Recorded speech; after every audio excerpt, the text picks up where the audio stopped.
न कभी कोई झंझट पैदा होती थी। लेकिन एक गांव में ऐसा हुआ, एक युवक खड़ा हो गया, उसने कहा कि मैं आता हूं आपके पीछे। वह आदमी थोड़ा डरा, झिझका, फिर उसने कहा कि ठीक है आओ, कोई बात नहीं। उसको भटकाया खूब जंगलों में, पहाड़ों में, मरुस्थलों में, मगर वो भी एक जिद्दी था। सोचता था वह आदमी कि थक के महीने 2 महीने में भाग जाएगा, मगर वो पीछे लगा रहा। साल बीता, 2 साल बीते, 3 साल बीते, वह तो नहीं थका, लेकिन वह आदमी ही थकने लगा कि अब कब तक इसको थकाता रहे। थकाने में भी थकना पड़ता है। और जब देखा कि जाते ही नहीं है, 3 साल बीत गए, तो ये तो जिंदगी खराब करवा देगा, हमारी भी जिंदगी खराब करवा देगा। 6 साल जब बीत गए तो एक दिन उस आदमी ने उसके पैर पकड़ ली, युवक के, कहा कि महाराज मुझे क्षमा करो, अब आप जाओ। तो उसने कहा मैं जाऊं कहां? आपने कहा था ईश्वर मिलवाएंगे, तो मैं आपके पीछे चल रहा हूं। उसने कहा कि मैं क्या खाक तो मैं ईश्वर से मिलवाऊंगा? तुम्हारी वजह से मेरा तक रास्ता खो गया। पहले मुझे रास्ता पता था, जब से तुम आए हो तब से मुझे भी रास्ता खो गया है। अब तुम मुझ पर कृपा करो, और अब मैं भूल के कभी किसी से न कहूंगा कि मेरे पीछे आओ, मैं तुम्हें पहुंचा दूंगा। तुम्हारे पंडित पुरोहित तुमसे कहे जाते हैं पीछे आओ, पहुंचा देंगे, और उनकी सुरक्षा इसी में है कि तुम कभी पीछे नहीं जाते।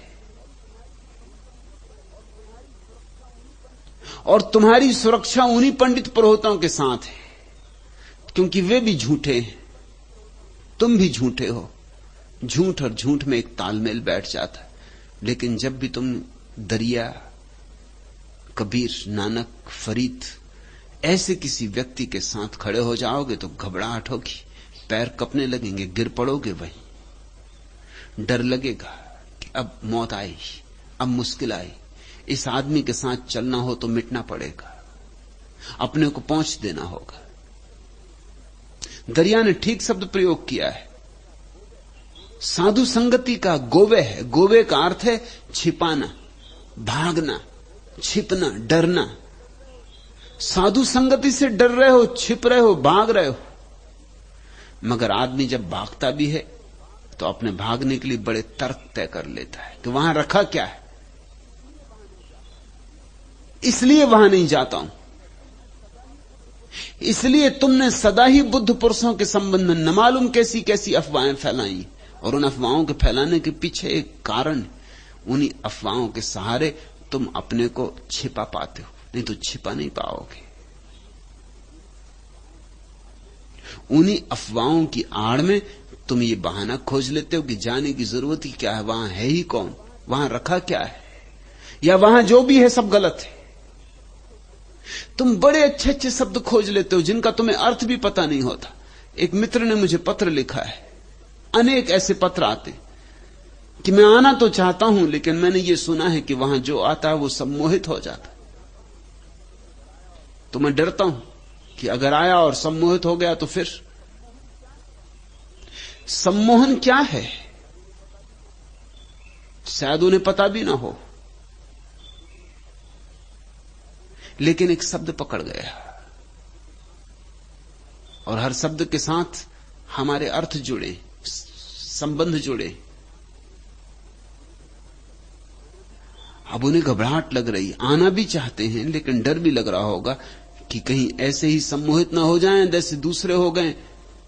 और लगता उनको होगा कि प्रमाण भी मालूम होते होंगे कि लोग वहां भले चंगे जाते हैं, अच्छे भले, और गैरिक वस्त्र पहन के चले आते। कहीं ऐसा हो सकता है, जरूर कोई सम्मोहन हो रहा है। कुछ बात समझ में नहीं आती। यही उन्होंने लिखा है कि मेरे गांव से भी कई लोग गए, वो सब गेरुआ वस्त्र पहन के आ गए, और जब से आए हैं तो उल्टी उल्टी बातें करते।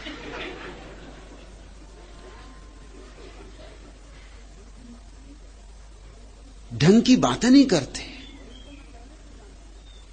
और इनको मैं पहले से जानता हूं, अच्छे भले आदमी थे, जब गए थे बिल्कुल ठीक ठीक गए थे। इससे भय लगता है कि कहीं मैं भी जाके उलझ न जाऊं। तो पहले तो इस तरह के जाल बना के आदमी रोकता है, फिर अगर आ भी जाए तो बहुत सदा बधा आता है। जागरूक रहता है कि कहीं कोई झंझट खड़ी हो उसके पहले निकल जाना है। दूर दूर रहता है, पास नहीं आता। यहां लोग आ जाते हैं, वो कहते हैं हम आ तो गए, पहले हम ध्यान दूसरों को करते देखेंगे, फिर हम करेंगे। जब हमें पक्का भरोसा आ जाएगा कि इसमें कुछ गड़बड़ नहीं, तब करेंगे। मगर दूसरों को ध्यान करते देख के तुम क्या देखोगे?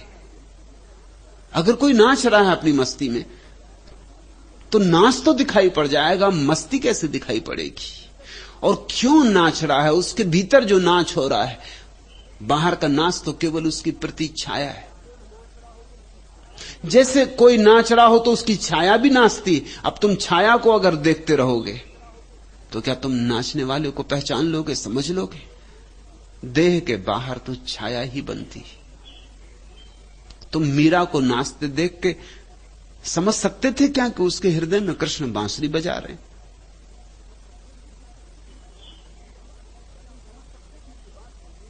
क्या तुम समझ सकते थे ये बात मीरा को नाचते देखकर, कि मीरा कृष्ण के सामने नाच रही, तुम्हारे सामने नहीं? कि मीरा का नाच नाच नहीं है जैसा नर्तकियों का होता है। मीरा कोई बड़ी नर्तकी भी नहीं थी, कभी नाच सीखा हो इसका कोई उल्लेख भी नहीं। तुम्हारी कोई भी नर्तकी मीरा को हरा देती नृत्य में। किसी प्रतियोगिता में मीरा जीतती इसकी आशा रखना उचित नहीं। लेकिन फिर भी मीरा मीरा है, और तुम्हारी नर्तकियां सिर्फ नर्तकियां। उसके नाच में कुछ और है। उसके नाच में एक प्राण है, एक भाव है, एक भक्ति है। आविष्ट है मीरा कृष्ण से। मीरा कहती, पद घुंघरू बांध मीरा नाची रे। ये तो तुम्हें सुनाई पड़ जाएगा, उसका नाच भी दिखाई पड़ जाएगा, पैर में बंधे घुंघरू भी दिखाई पड़ जाएंगे, आवाज भी सुनाई पड़ जाएगी, मगर भीतर कृष्ण की बांसुरी बज रही है। इसलिए उसने पद में घुंघरू बांधे। उस बांसुरी की धुन पर मीरा नाच रही, कृष्ण के आसपास नाच रही।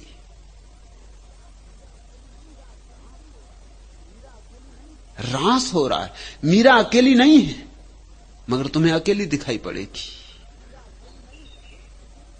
तुम ध्यान करते देखते दूसरे लोगों को क्या समझोगे? तुम जो भी समझोगे गलत समझोगे। और तुम कहते हो जब तक मैं दूसरों को करते ना देख लूं मैं ना करूंगा। और तुम भी जो भी समझोगे गलत समझोगे। और जो भी तुम बाहर से देखोगे उससे भीतर की कोई तुम्हें खबर ना मिलेगी। फिर शायद तुम करोगे ही नहीं। कि ये कोई ध्यान है? इस तरह नाचना, इस तरह दीवाना होना, इस तरह जुनून, ये कोई ध्यान है? तुमने ध्यान की भी धारणा बना ली। तुमने ध्यान का भी एक स्पष्ट आधार, रूपरेखा, व्याख्या कर ली। बस ध्यान ऐसा होना चाहिए। अगर जैन आएगा तो वो समझता ध्यान ऐसा होना चाहिए जैसे महावीर बैठे हुए। तो फिर मीरा को ध्यान नहीं हुआ, तो चैतन्य को ध्यान नहीं हुआ। और ध्यान रखना, अगर मीरा के ही ध्यान को तुम ध्यान मानते हो तो फिर बुद्ध को तुम या महावीर को शांत बैठे देख के समझोगे ये क्या है, खाली बैठे। नाच कहां, घूंगर कहां है? तुम धारणाएं बना लेते हो। और प्रत्येक व्यक्ति में परमात्मा अनूठे ढंग से घटता है, किसी अपेक्षा के अनुसार नहीं घटता। प्रत्येक व्यक्ति के भीतर परमात्मा मौलिक रूप से घटता, अद्वितीय रूप से घटता है। वो तो तुम्हारे भीतर घटेगा तो तुम जानोगे। मगर तुम डरते हो, करेंगे नहीं, देखेंगे। जैसे कोई सागर को देखकर तृप्त होगा कि भोजन को देखकर भूख मिटेगी। ये तो पचाना होगा, इसे तो पचा के जीवन रस बनाना होगा, रक्त मांस मज्जा में रूपांतरित करना होगा। मगर डर लगता है कि वो तो रक्त मांस मज्जा में जिन्होंने रूपांतरित किया वो तुम्हें लगते हैं कि कुछ अटपटा गए, कुछ बेबूझ हो गए, कहीं मैं भी बेबूझ ना हो जाऊं। अभी कुछ दिन पहले यहां मेरी एक सन्यासिनी है अमेरिका से, गोपा। उसके पिता आए, बहुत प्यारे आदमी थे। गोपा प्रसन्न है, आनंदित है, इसलिए उसे देखने आए थे। उसके आनंद, उसकी प्रसन्नता को देख के खुद भी धीरे धीरे डूबे। मुझसे बोले कि संन्यास लेने का मेरा भी मन है, लेकिन मेरी पत्नी कभी ना समझ पाएगी, वो यहां है भी नहीं,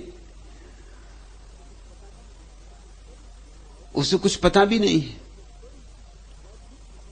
और वो बड़ी बौद्धिक किस्म की स्त्री है।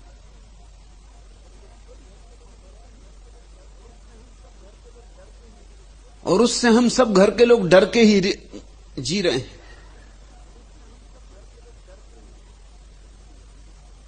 मैंने उनको कहा कि अगर इतनी झंझट हो तो फिर दोबारा जब आए तब देखना। मगर नहीं, उनका मन माना। जैसे जैसे नाचे, जैसे जैसे ध्यान किया, अंततः कहने लगे कि नहीं, संन्यास लेकर जाऊंगा। गए। कल फोन आया है कि उनकी पत्नी ने उन्हें पागलखाने में भर्ती करवा दिया। कारण, क्योंकि पत्नी ये मान नहीं सकती कि ये मस्ती सच कैसे हो सकती। वो कभी हंसे नहीं उसके सामने, उससे सदा डरते रहे। अब वो नाचते हैं उसके सामने, स्वभावतः पागल हो गए। अमेरिका में तो स्वभावतः, कहीं ये कोई बातें हैं होश की कि पत्नी कुछ कहती तो खिलखिला के हंसते।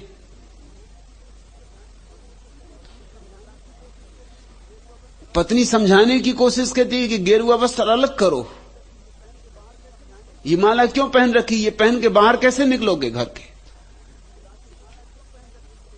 तो मुस्कुराते हैं, हंसते हैं, नाचते हैं, स्वभाव था। पत्नी ने समझा होगा कि दिमाग खराब हो गया। और अड़चन ऐसी है, अगर तुम्हारा दिमाग खराब ना हो, घर के लोग समझें कि दिमाग खराब है, तुम्हें और हंसी आएगी कि ये भी खूब रही। तो वो समझाते होंगे कि मैं पागल नहीं हूं, मगर जब भी कोई समझाने लगे कि मैं पागल नहीं, तो और शक होता कि होना ही चाहिए पागल, नहीं तो समझाओगे क्या। वो चिकित्सक को समझाते होंगे मैं पागल नहीं, तो उनकी पत्नी उनसे कहती चुप रहो, तुम्हें बीच में बोलने की जरूरत नहीं, हमको पता नहीं कि पागल यानी क्या होता, तुम चुप रहो, डॉक्टर को जांच करने दो। और जब भी तुम डॉक्टर के पास जाओ, कभी तुम स्वस्थ हालत में भी जाकर देख लेना, वो कोई ना कोई बीमारी निकालेगा। तुम चले जाना जब बिल्कुल स्वस्थ अनुभव हो कि कोई बीमारी नहीं है, सब ठीक है, डॉक्टर के पास चले जाना, वो कोई ना कोई बीमारी जरूर निकाल लेगा। एक नहीं, अनेक निकाल सकता है। उसका धंधा यही है कि बीमारी निकाले, बीमारी खोजे। तुम आए हो उसके पास, यही काफी प्रमाण है कि तुम बीमार होने ही चाहिए। और बीमार भी पसंद नहीं करते अगर डॉक्टर कोई बीमारी ना निकाले। अगर डॉक्टर कह दे तुम बिल्कुल ठीक हो, तो मरीज सोचता किसी और डॉक्टर के पास जाएं। ये भी कोई डॉक्टर, ये कोई बात हुई कहने की कि तुम बिल्कुल ठीक हो, कि हम तो इतनी मुसीबत में आए। कि ये कहता है ये सिर्फ विचार की बात है, तुम्हारे मन में भ्रांति हो गई। ऐसे आदमियों को लोग पसंद नहीं करते। फिर डॉक्टर ने फीस ली है, तो फीस को न्याययुक्त ठहराना भी चाहिए ना। नहीं तो ऐसे फीस ले ली, न कोई बीमारी है न कोई कारण है। तो डॉक्टर कोई ना कोई बीमारी खोजेगा, खोज ही लेगा। और मनोचिकित्सक के पास अगर तुम हंसोगे, प्रसन्न होगे, तो जरूर समझेगा कि कुछ गड़बड़ हो गई। फ्रांस से एक युवक सन्यास लेके गया। फ्रांस में नियम है, जैसा बहुत से देशों में, एक उम्र के बाद 2 साल फौज में भर्ती होना पड़ेगा। वो जाते वक्त मुझसे पूछने लगा कि मैं क्या करूं, मैं फौज में भर्ती होना नहीं चाहता। यहां रह के मैंने प्रेम का पाठ सीखा है, अब मैं किसी हिंसा का पाठ नहीं सीखना चाहता, मैं क्या करूं। मैंने कहा तू कुछ मत करना, जब भी वो तुझे बुलाएं तू कुंडलनी ध्यान करना। उसको भी बात जची। मैंने कहा ये बात बिल्कुल ठीक है। कुछ दिन पहले उसकी खबर आई कि उन लोगों ने करार दे दिया कि पागल है, इसको मिलिट्री में लेने ही मत। क्योंकि जब भी मैं जाता हूं दफ्तर में, बस जल्दी से मैं हाथ पर हिला के एकदम कुंडली ध्यान करने लगता हूं। उन लोगों ने सब जांच करके देख ली, पाया कि बिल्कुल पागल है। अब मुझे बड़ी हंसी आती कि ये भी क्या जांच, ये भी नहीं समझ पा रहे कि कुंडली ध्यान है, इसमें पागलपन कुछ भी नहीं। आदमी तर्क खोज लेता है, आदमी शब्द खोज लेता है, आदमी बड़े तर्काभास पैदा कर लेता अपने को बचाने के लिए। वैसे आदमी के लिए कहा है, जुगति बिना कोई भेद न पावे, साधु संगति का गोबे है। क्यों भाग रहे हो साधुओं की संगति से? मंजिले दोस्त का निशान देखिए किस तरह मिले, अक्ल तो खुद बहक गई अब किसे रहनुमा करे। किसी ऐसे व्यक्ति को खोजना होगा, ऐसा साथ खोजना होगा जो अक्ल से ज्यादा गहरा हो, जो बुद्धि से ज्यादा गहरा हो, जिसकी रोशनी हृदय से उठती हो, सिर्फ विचार का ही सवाल ना हो, अनुभव हो, जिसे दर्शन हुआ हो, जिसने जाना हो, जिसने देखा हो, जिसने वो चमत्कार देखा हो परमात्मा का। सरापा सोझ है ए दिल, सरापा नूर हो जाना, अगर जलना तो जलकर जलवा गाहे तूर हो जाना। हमारे जख्म दिल ने दिल लगी अच्छी निकाली है, छुपाए से तो छुप जाना मगर नासूर हो जाना। ख्याले वस्ल को अब आरजू झूला झुलाती है, करीब आना दिले मायूस के फिर दूर हो जाना।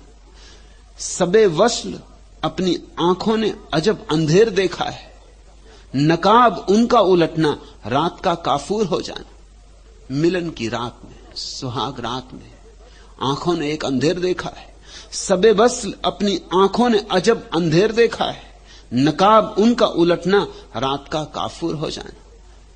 ऐसे किसी आदमी को खोजना होगा जिसकी भावरें पड़ गईं परमात्मा से,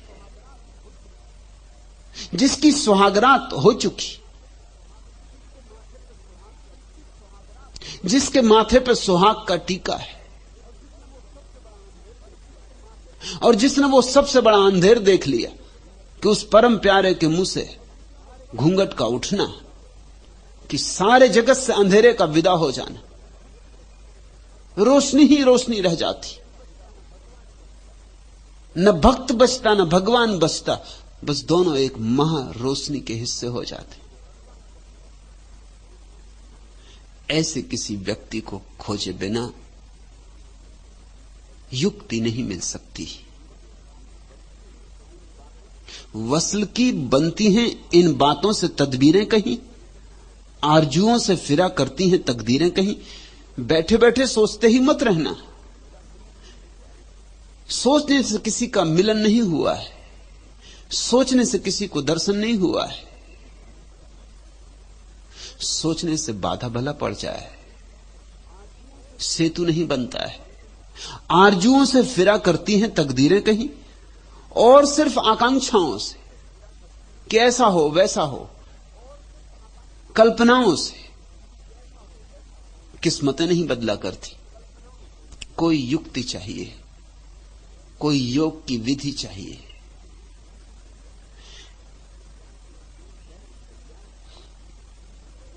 कह दरिया कुटने बेगोदी, शीस पटक का रौवे है।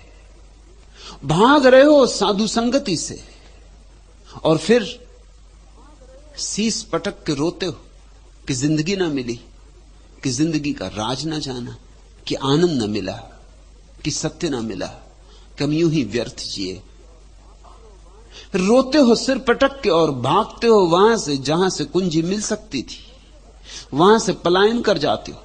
इसलिए बड़ा कठोरता से लेकिन फिर भी बड़ी करुणा से दरिया ने कहा, कह दरिया कुटने बेगोदी। कुटने का अर्थ होता है धूर्त, चालबाज। कह दरिया कुटने बेगोदी, कूटनीतिज्ञ कुटने। धूर्त, धोखेबाज, बेईमान। और बेगोदी का अर्थ होता है कायर। तुम्हारे सारे तर्क जाल या तो तुम्हारी चालबाजियां हैं या तुम्हारी कायरताएं। जिसमें न चालबाजी है न कायरता है, उसे साधु संगति मिलेगी ही, मिल ही जाएगी। वो अपने घर में भी बैठा रहे तो गुरु उसे खोजता हुआ आ जाता है। कुछ भी हासिल न हुआ जुहद से नखवत के सिवा, सवाल बेकार है, सुगल बेकार है, सब उसकी मोहब्बत के सिवा। कुछ भी हासिल न हुआ जुहद से नखवत के सिवा, झूठी उपासनाओं से काम ना होगा। और तुमने जितनी उपासनाएं की हैं बिना गुरु के की, इसलिए झूठी। आरती भी उतार ली, पूजा भी कर ली, यज्ञ हवन भी किया, मगर किसने तुम्हें यह युक्ति दी? जिसने तुम्हें हवन करवाया उसे परमात्मा मिला है, ये तो जरा पूछ लो। उसकी हवा में परमात्मा का पराग उड़ता है, ये तो जरा पूछ लो। उसकी आंखों में तो थोड़ा झांक लो, वहां तारों की शीतलता है।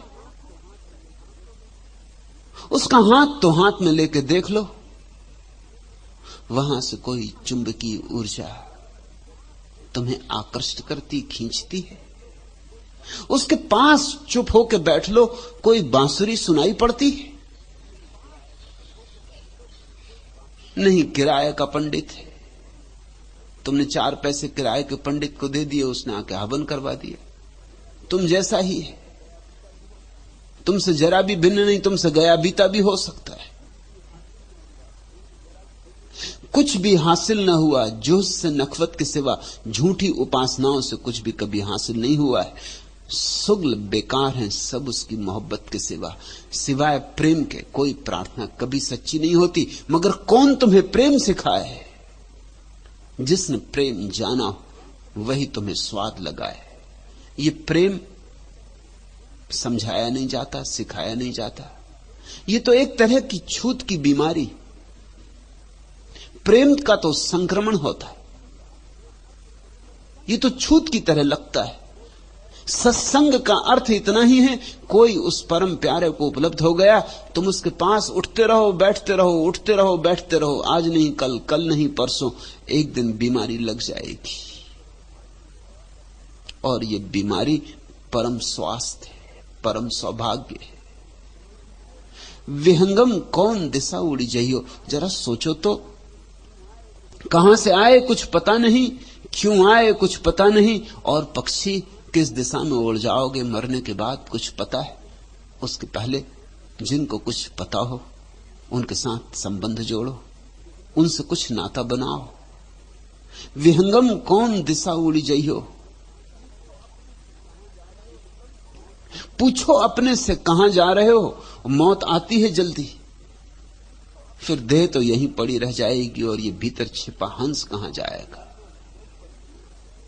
नाम विहूना सो परिहीना, और जिसने परमात्मा को स्मरण नहीं किया उसके पंख नहीं है, ध्यान रखना, उसे उड़ना नहीं हो सकेगा। नाम विहूना, जिसके पास नाम नहीं है, परमात्मा का स्मरण नहीं, सो परहीना, वह पंख रहित है। भरम भरम ही भौ रहियो, यहीं यहीं गिर जाओगे, तड़फड़ाओगे और यहीं यहीं गिरते रहोगे। इसी तरह की देहों में गिरते रहोगे, इन्हीं तरह के अंधेरे गर्भों में गिरते रहोगे।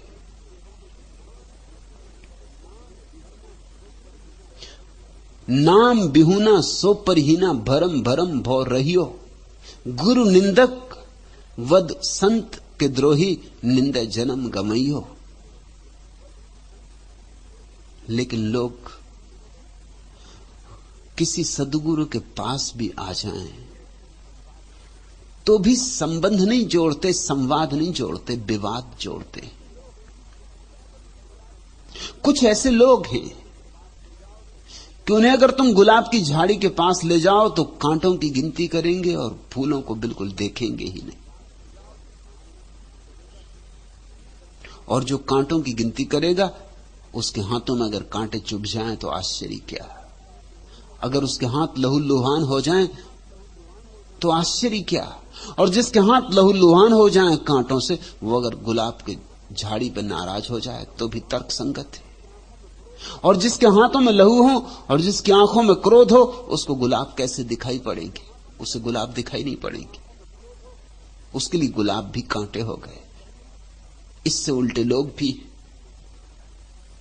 जो गुलाब के फूलों को देखते हैं और ऐसे रस विमुक्त हो जाते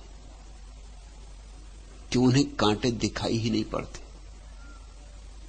उनके लिए धीरे धीरे कांटे भी, चूंकि गुलाब के फूल के रक्षक हैं, दुश्मन नहीं, प्यारे हो जाते। जीवन को देखने का एक विधायक ढंग है और एक नकारात्मक। किसी सद्गुरु के पास जाके भी तुम दोनों ही काम कर सकते हो। या तो नकारात्मक ढंग से देखो तो 1000 तुम्हें चूकें दिखाई पड़ जाएंगी, तुम खोज लोगे 1000 चूकें। ऐसा नहीं होना चाहिए, ऐसा नहीं होना चाहिए, ऐसा नहीं होना चाहिए।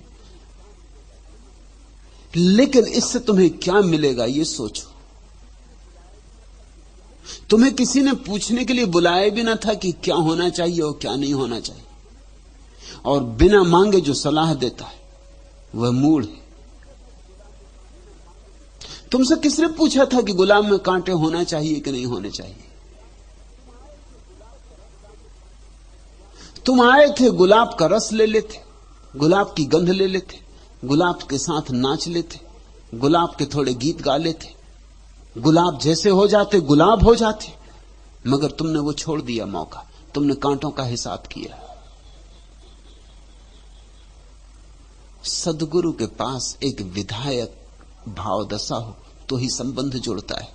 अगर जरा भी नकारात्मक भाव दशा हो तो संबंध जुड़ना तो दूर, संबंध जुड़ने की भावी संभावनाएं भी समाप्त हो जाती हैं। गुरु निंदक बद संत के द्रोही, निंदा जन्म गमइयो। और गुरुओं की निंदा करके, संतों का विद्रोह करके, विरोध करके क्या मिलेगा तुम्हें? सिर्फ तुम्हारा जन्म व्यर्थ चला जाए। पर दारा परसंग परस्पर, कहो कौन गुण लहियो। और दौड़े फिर रहे हैं लोग व्यर्थ की चीजों के प्रति, और व्यर्थ की चीजों में बड़े विधायक हैं। अगर दूसरे की स्त्री है तो बड़ी सुंदर मालूम होती, उसकी भूल चूक नहीं दिखाई पड़ती। अगर दूसरे का महल है, बड़ा सुंदर मालूम पड़ता, उसकी भूल चूक नहीं दिखाई पड़ती। उस महल का मालिक रात में सो भी सकता है कि नहीं, इसका पता ही नहीं चलाते तुम। जिस सुंदर स्त्री को देख के तुम मोहित हुए जा रहे हो, उसकी पति की क्या गति है, इसका तुम्हें कुछ पता ही नहीं। गति कब से दुर्गति हो गई है, इसका तुम्हें कुछ पता नहीं।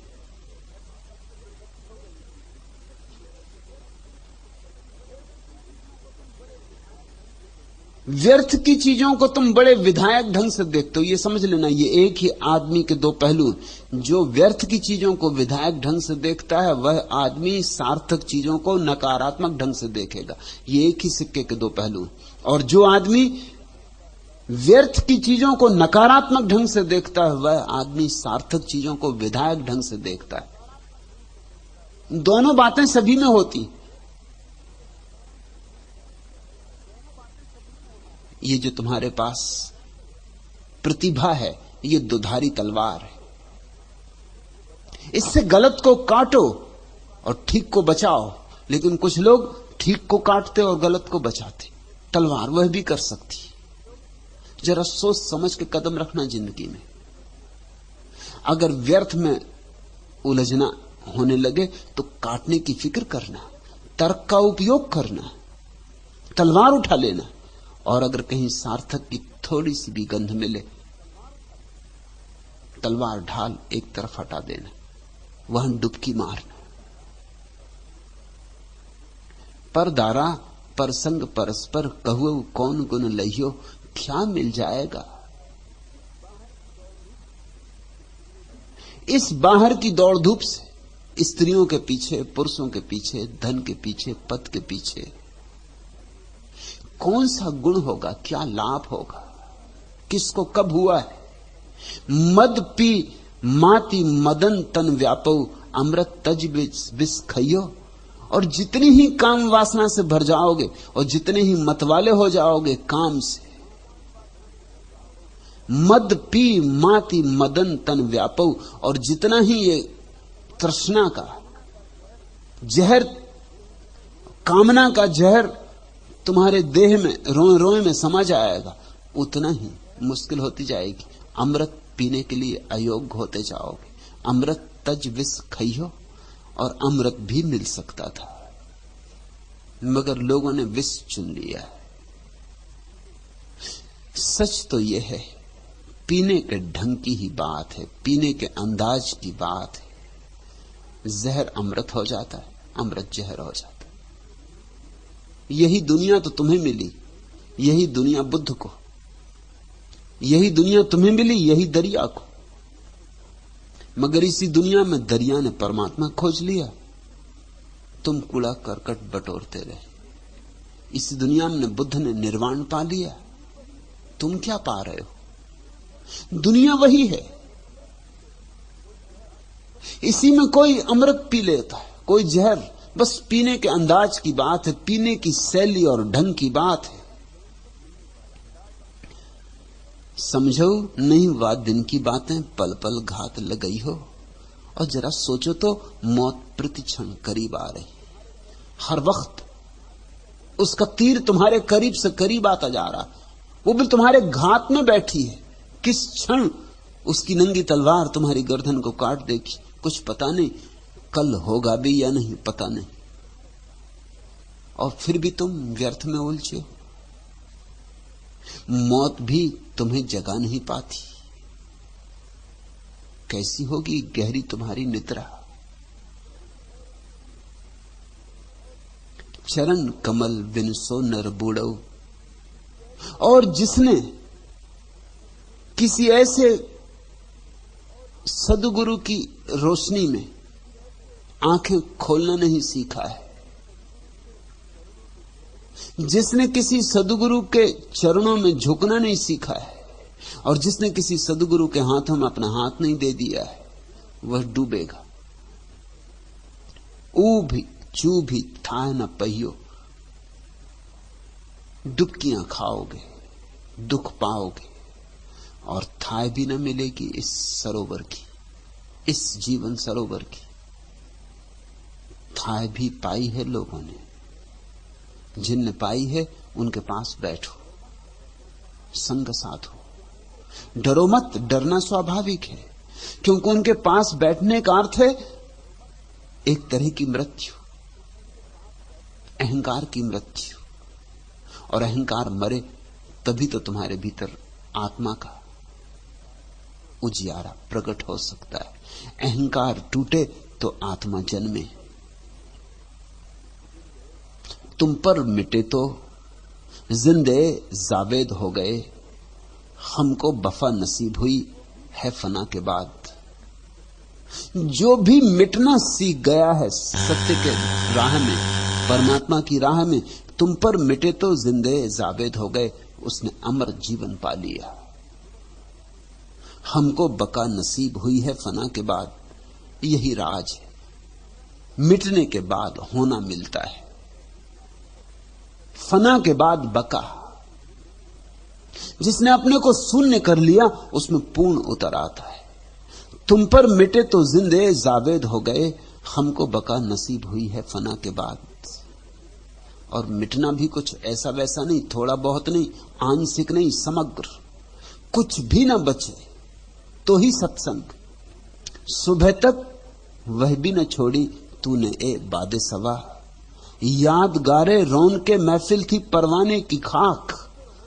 परवाना तो मिट ही जाता है, लेकिन सुबह होते होते उसकी राख भी हवा उड़ा ले जाती, वो भी नहीं बचती।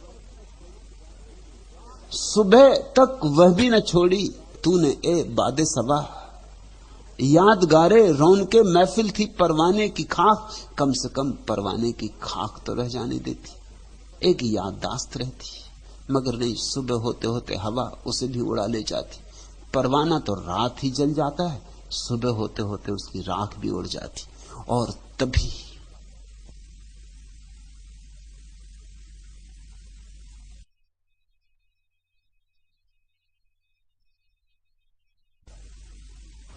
उस अपूर्व क्षण में जब तुम नहीं हो, परमात्मा का पदार्पण होता है, अवतरण होता है।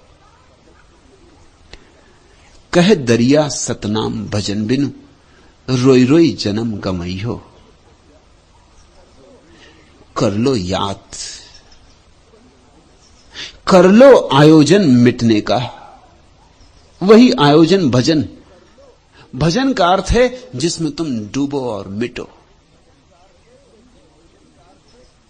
भजन का अर्थ है जिसमें तुम न बचो। कह दरिया सतनाम भजन बिनु, रोई रोई जन्म गमइयो। बेहंगम कौन दिशा उड़ जई हो। थोड़ा सोच लो, क्षण भर रुककर पुनर्विचार कर लो। बुद्धजन चलो अगम पथ भारी। ए सोचने समझने वाले लोगों, बुद्धजन चलो अगम पथ भारी। अगर सच में ही तुम सोचने समझने वाले हो, अगर बुद्धिमान हो, तो आओ अगम्य के इस पथ पर चलें, खोजें इस अनंत को, पाएं